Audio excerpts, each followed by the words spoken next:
What's going on, Asili family? Andrew Morrill here. And I'm so excited to be here with you because, as you can see, we have something fun that we're going to prepare together.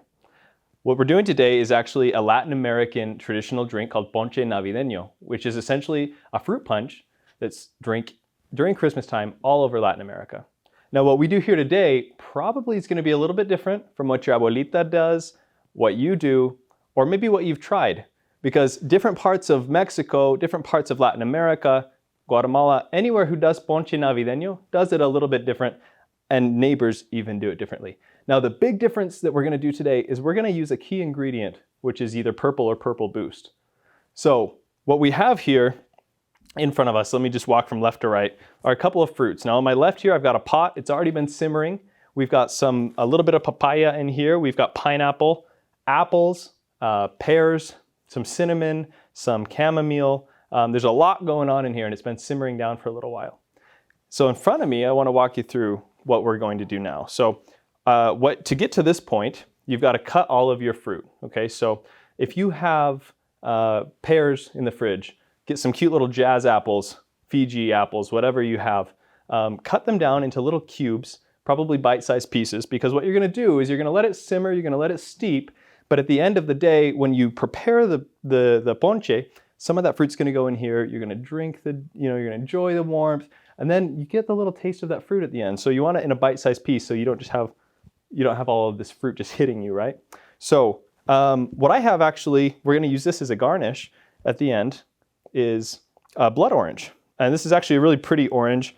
I bought this by accident. Okay, I was shopping with my daughter, and she grabbed the oranges, and we got some really pretty blood oranges. So we've got some orange in there already. We'll use this one as a garnish. I'll just set this aside. And over here, we've got some guavas. And so guava, you can get dried guavas, canned guavas. If you're in a place where guavas are in season, get your guavas. The key thing with the guava is there's this little end here. I cut it off. Maybe you don't. I always just cut this off and discard. Obviously, make sure your fruit is clean. Make sure you're being careful with your fingers. Just safety first. So we've got these little guavas here, and we're going to just cube them up.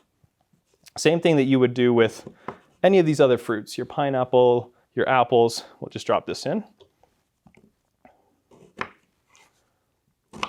Okay.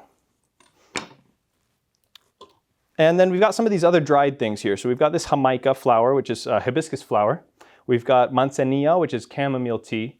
In some parts of Mexico, they use tejocote, which is another fruit. We've actually got some dried fruit of that in here already. It's not available everywhere, but you might be able to get that in your Latin American store here in the US.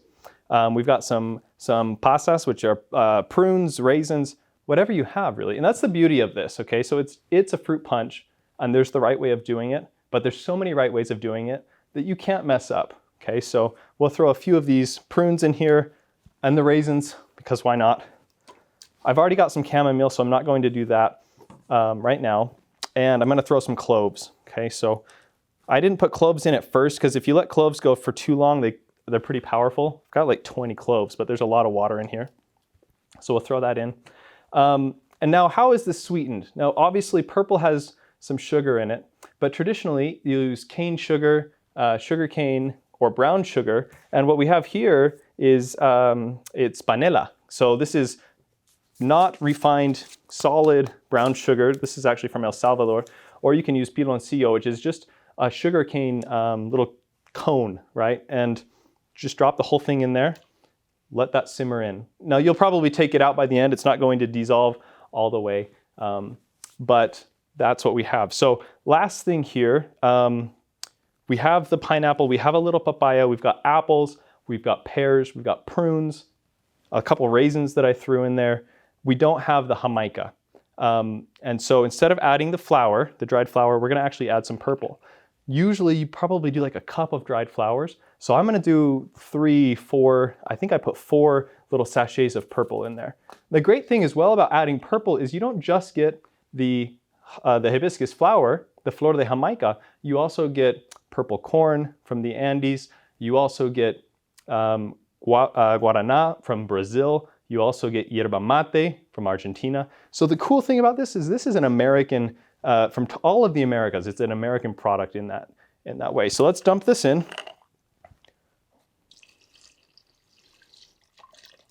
And it gives it that beautiful purple color with the fruit floating in it. It's gonna be delicious. I'm gonna go put this back on the stove for a little while, let it all get to know each other, heat up, and then we're gonna come back and show you the final product. You guys, the ponche is ready. It's been simmering slow for about 2 hours on the stove, and it smells and looks incredible. I gotta give it a try. I got one for you right here. I got mine. Cheers. Man, this is so good.